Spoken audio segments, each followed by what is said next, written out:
সূরা আল বুরুজের মধ্যে আল্লাহ তাআলা বলেছেন, ইন্নাল্লাযীনা ফাতানুল মুমিনিনা ওয়াল মুমিনাত সুম্মা লাম ইয়াতুবু ফালাহুম আযাবুজ জাহান্নাম ওয়া লাহুম আযাবুল হারিক।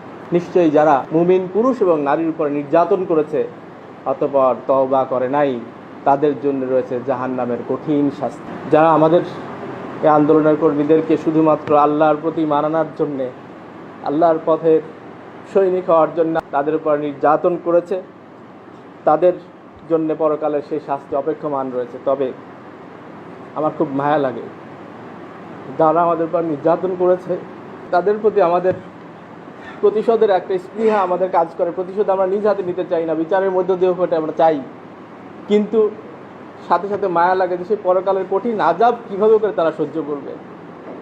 তারা আমাদেরকে যখন নির্যাতন করেছে খুব বেশি সময় হয়তো বা নির্যাতন করে নাই, আমরা সেই নির্যাতন হয়তো বা দুনিয়ার নির্যাতন সেটা সহ্য করতে পেরেছি, কিন্তু ওরা পরকালে সেই কঠিন আযাব কীভাবে করে সহ্য করবে।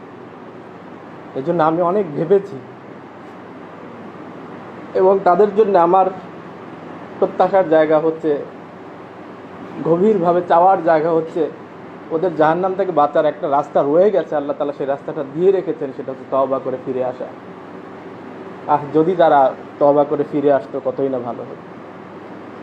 ওরা যদি তওবা করে ফিরে আসে, আমার উপর যারা নির্যাতন করেছিল, আমি মনে করি আমাদের ভাইদের উপর যারা নির্যাতন করেছিল সবাই হয়তো সেই অনুভূতি লালন করে। ওরা যদি তওবা করে এই আন্দোলনে তওবা করে যদি ইসলামের পথে, ইসলামের সহযোগী হিসাবে ফিরে আসে, তাহলে হয়তো আমরা মাফ করতে কার্পণ্য করব না। আমরা তারা জাহান্নামে যাক এটা আমরা চাই না, আমরা তাদেরকে জান্নাতের পথের পথিক হিসাবেই দেখতে চাই। আল্লাহ তাআলা তাদেরকে হেদায়েত দান করুন।